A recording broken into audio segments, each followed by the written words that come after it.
Soyayya ce ta shiga kalbina, ta kama ni soyayyar ki abar suna. Lalle soyayya ce ta shiga ruyanka, ta kama ka soyayya ta hokina.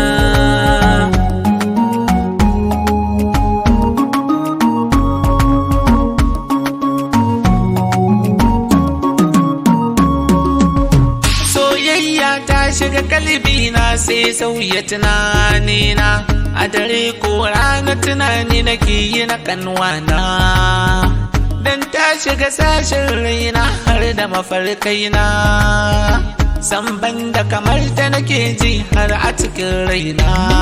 Lalle soyayya ce ta shiga ruyanka, ta kama ka soyayya ta hokina. Mafari kamar yaro ya zamo kaka, rayuwar mu da tsari kar da mu yarda mu yi shi da ka, da ganin ta kamar fure ne mai daɗin tsinka, don ko da ta ce mini yaya na sai rasa jikina.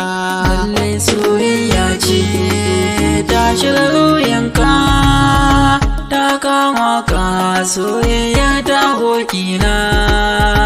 Mai kyau na daban kanwa ta ce lakabin nana, a hakika ita daban ce ta shiga kalbina, in kira ta da zara ko kuwa tagun zaɓina, mai kunya ce a dabi'unta ta shiga raina.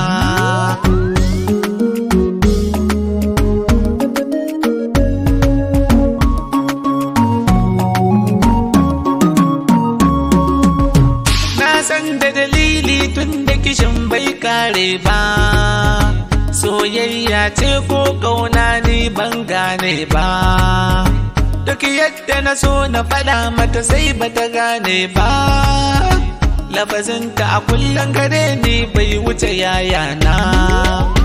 Soyayya ce ta shiga ruyanka, ta kama ka soyayya ta hokina.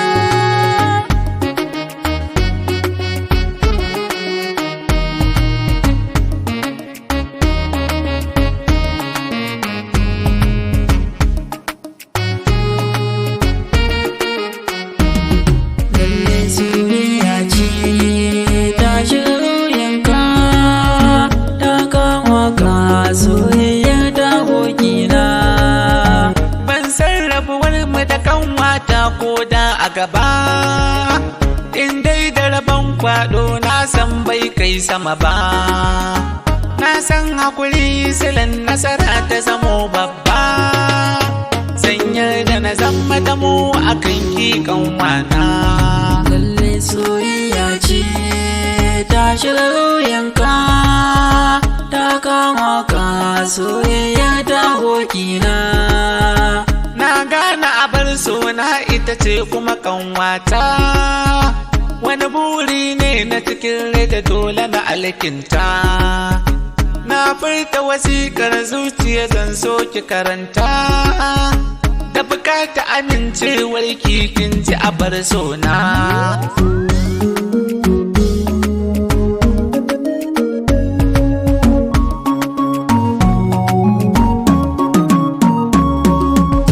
Tunda so ya zama halitta mai saka bautarwa, sai dai na san wata rana ana iya dacewa, ni tun da na fara kaunar ki na mance da karkewa, daga nan ne na gane hakika mun gama dacewa.